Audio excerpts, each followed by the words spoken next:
Hey guys, it's Nancy here and welcome back to my channel. Today I'm going to be talking to you about basically everything you need to know as a new Instacart shopper. So to all of my new shoppers out there, this video is for you. You just go ahead and make sure you subscribe. Just click on that button that says subscribe and welcome to my YouTube family. Please also do me a favor and make sure you give this video a thumbs up at the end and don't forget to share it with your family and friends. Alrighty guys, so the first thing I want to say is one thing I really want to put out there and harp on is a lot of people who are new to Instacart. So those of you who are starting Instacart this year, who have started this year, you are coming into Instacart thinking you're about to hit a gold mine, right? Because people who did Instacart in 2020, 2021, 2022 told you there was all this money on the app and you can make 5K, 6K a month. And so you've heard all of that and now you're here and you want to see the dough. All right, so reality check, there's still money on Instacart, don't get me wrong, but it's nothing compared to what was being fleshed out in 2020, 2021, 2022. You still want to have a positive mindset because like I said, you can still go on there and you can still break $100 a day. If you're in a good market, I like to put that out there. If you're in a good market, you can definitely break $100 a day. But as far as hitting that 6K a month, 5K a month, it's very unlikely. There are people who do it, but it's just very unlikely, especially in today's climate on Instacart. So that's the first thing I think people should know is like, I want people to have a realistic approach going into Instacart. A lot of the batches that you're gonna see, even the ones that are high, so like $60 and above, they're gonna require a lot of miles on your card and they're gonna require you to get a lot of items. So a lot of times they're not even worth it. All right, and that's what Instacart is doing nowadays. And a lot of the items that are low count, so a few items, they're gonna be like in the $8 range or $9 range, $10 range, sometimes $7 range. And that'll probably be like maybe 3 miles or 2 miles, something like that. So you kind of have to cherry pick and pick the best ones for you. And sometimes you don't really see any good ones on there. So that's also another thing that you need to like be cautious of, because you will literally be on the app and you'll see batches for like 10 minutes and they're all like garbage. No offense, Instacart, but they're all not good, so that's another thing too, just to be mindful of as well. I also want to say that as a new shopper, it's really important to let your personality shine. And the reason why I say that is because that's how you become a favorite shopper. And that's really how people are making money through Instacart in 2024. There's people who still do regular batches for everyday customers, but those favorite shoppers, those repeat customers who actually know you like by name and like not just because your name is on the app, like they literally be like, oh, Nancy doing my shopping today. Hey Nancy, how you doing? How's this going? And they'll literally talk to you. That's gonna be a lot of your bulk of your money, and if you could win them over, you're good. So that's what I say to new shoppers is and work on your rating, keep a high rating, aim for diamond cart. Like you have to do these things. You really have to push yourself up in the app to get rewarded. And even then it's still going to be very competitive and it's still going to be, not the best of the best compared to where it was years ago, but you make it what you want it to be, if that makes sense. Another thing you need to know is that you're responsible for your own gas. You're responsible for servicing your own vehicle. You're responsible for all the maintenance when it comes to your car. And Instacart will do a number and a lot of wear and tear on your vehicle. So just keep that in mind. Also, you want to make sure that you pass the facial recognition every single time they ask you, because if you fail, you will be kicked off of the app and it's very, very unlikely they will bring you back on. That's one thing also when it comes to Instacart. Once they kick you off, your chances of getting back on are slim to none. So the reasons for getting kicked off will be failing the facial recognition. So if you're somebody who likes to tag team and you let somebody use your phone and you open the Instacart app and it tells you to begin verify, you better give it to the person whose account it belongs to, because if not, if you fail that facial recognition, they will kick you off the app. All right, the next thing is fraudulent activity. So if you're adding items to customers' orders, they will notice suspicious activity and they will kick you off the app. The next thing is you're not delivering the orders to the customers, you're just shopping and taking it home, they will kick you off the app. The next thing is your cancellation rate. If it gets too high, people don't believe this, but it really does happen. If it gets too high, you will get kicked off of the app. So even though it says don't let your cancellation rate hit 15%, I would even take it a step further and say don't let your cancellation rate hit 10%. Because I've heard stories, people say they got kicked off for having a cancellation rate of 13% or 14%. And they had to literally argue with Instacart. So just for you not even to get to that point, don't even let your cancellation rate get to 10%. If you see an order and you know for a fact that you can take it, then take it. But you cannot keep, if you see an order, if you see an order and you accept it by accident or you take it but you can't do it, don't let it be a common occurrence. Limit that to as small as possible, because you don't want to be kicked off of the app because of too many cancellations, and they will kick you off, y'all. I'm telling you. Another thing that you should know is that there are certain days and times that are ideal and you earn the most money. And Sunday, Saturday, the weekends are still the best days to do Instacart shopping. There are people who make really good money on Mondays and Tuesdays. When I did Instacart a lot, I know Thursdays was the worst day to do Instacart. It was the slowest day. So just kind of be familiar with your area and do research and figure out the best days and times for you to do Instacart so that you make the most of your time, okay? Because time is money. Also, another thing I would say you should know as an Instacart shopper is all of the help buttons and functions in the app. It's really important that you get acquainted with the Instacart support, because like I always say, that they are there to help you. And usually when you call, it's usually less than a minute. Well, in my market, it's less than a minute, but I'm pretty sure they do a really good job of hiring help so that people are not like, so shoppers are not in the store shopping like crazy and waiting on hold for 20 minutes to speak to somebody for help. So it's usually less than a minute for them to help you out if you have any questions. It's better for you to call and do what they instruct you to do versus not call and do what you want to do, and then you get penalized because you didn't call for help. You see what I'm saying? But if you call for help and they told you to do it that way, you don't get penalized, because it's all literally it's noted there on the account. So they could go back and say, well, no, this person told me to do that, and they'll be the ones in trouble for it, not you.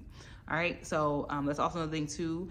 And another thing I also want to tell Instacart shoppers, if you know a store is closing and you get you get a batch, let's just say, for example, you get a batch at an Aldi, right? And we know Aldi closes at 8 o'clock, and you accept the order at like 7:40, and it's like 30 items or 40 items. I don't think that you should accept that order. And the reason why I say that is because you don't want to have to do that. You don't want to have to rush, right? You never want to have to feel like you're rushing to do a customer's order.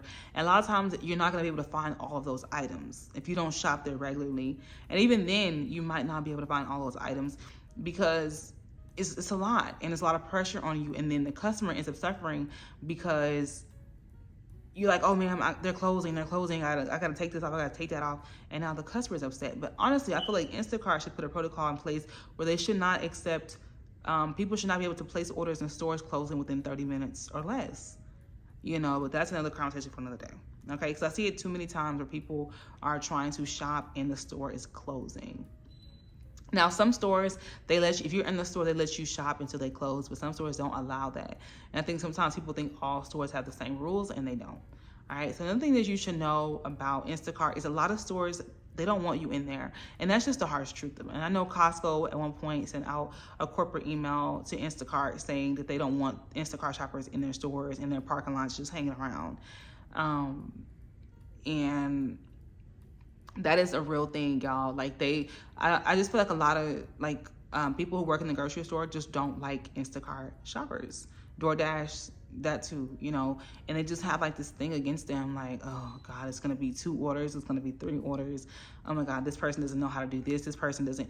They just kind of feel like you're gonna slow everything down. They kind of feel like you're in the way. So you don't want to be that shopper. You want to be that smooth shopper that kind of blends in with the everyday shopper, if that makes sense. Like, you want to have a seamless process from start to finish. And one thing I like to tell people, especially shoppers, is sometimes you need to just pull to the side of the store in a little corner and organize everything before you go to the checkout line. One reason why a lot of these cashiers at the grocery stores don't like the Instacart shoppers is because they hold up their line. They're unorganized. They're all over the place. They're mixing up customers' groceries. They got to go back and take this off because that was for customer B. They got to void these items. And it just becomes a whole mess. And then you have customers waiting in line. And not even just that. Sometimes You know, the Instacart shoppers are literally like asking them to find something every 5 minutes. Like, I've heard stories where like an Instacart shopper would literally have an employee in the store help them find every single item on their 25 list item. And the employees, they have to do it because that's their job, they get paid, but they get annoyed and they don't like it. I'm not saying don't ask for help, definitely ask for help, but don't be that Instacart shopper that's just like all over, like just lost. You know, you don't want to be completely lost. It's good to ask for help, but at the same time, take some initiative to actually figure things out. All right, and be organized. And that way, they kind of look at you and be like, okay, and they'll know you as they see you. Like, oh, you that Instacart shopper, they have your stuff together. Hey, how you doing? But if you're the one that's just all over the place, they're not gonna like you. And that's just the honest truth, especially Costco. For those of you who are new to Instacart, it's really important that you understand time management. I think time management kind of goes into being efficient. Those are like really, really important to being successful on Instacart, because in a window that you have allotted to do Instacart, you want to make the most amount of money. And if you keep on taking breaks or stopping or doing this or doing that, you're cutting out of your money.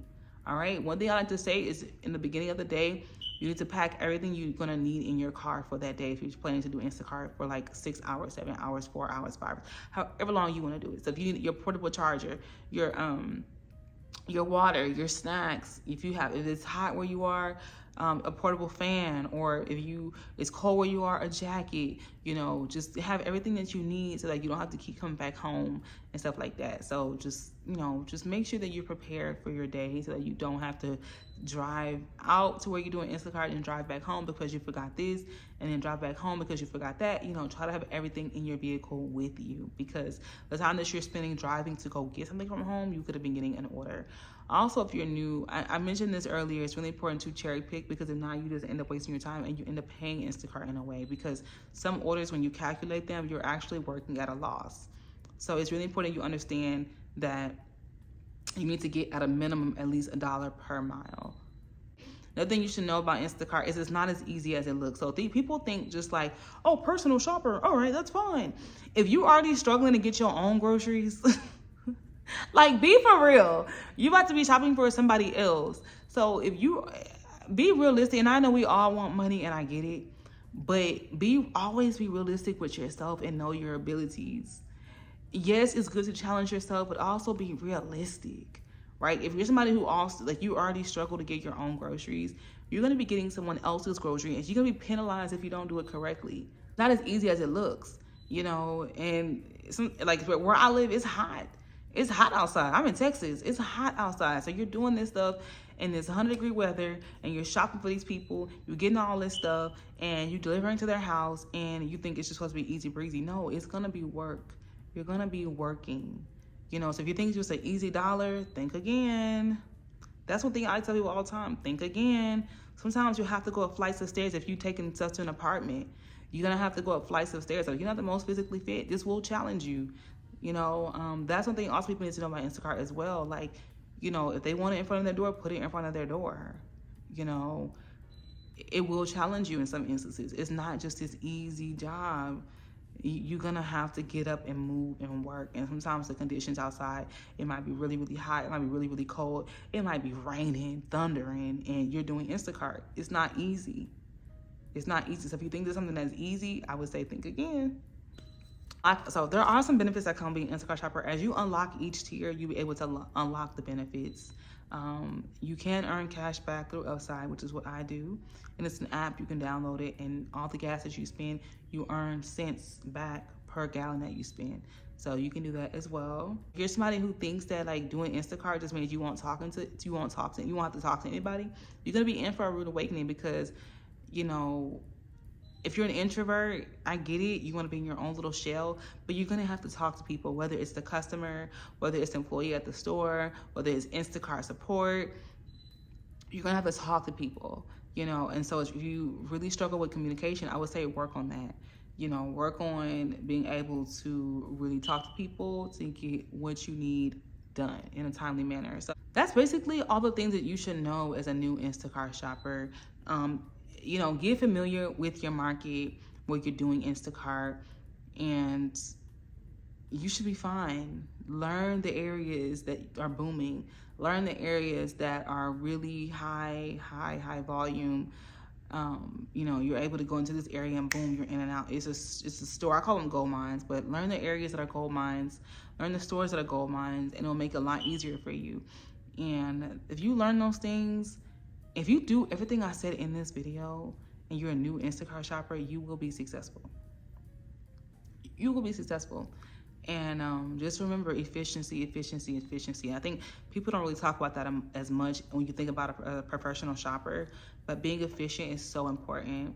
And you know, and I talked about reasons why you would get terminated or you would get kicked off of Instacart. Another reason is delivering customers' items late. So if you keep constantly delivering orders late, then you will get terminated. And they do track from the time you check out and leave the store to the time you get to the customer's house. So everything is monitored.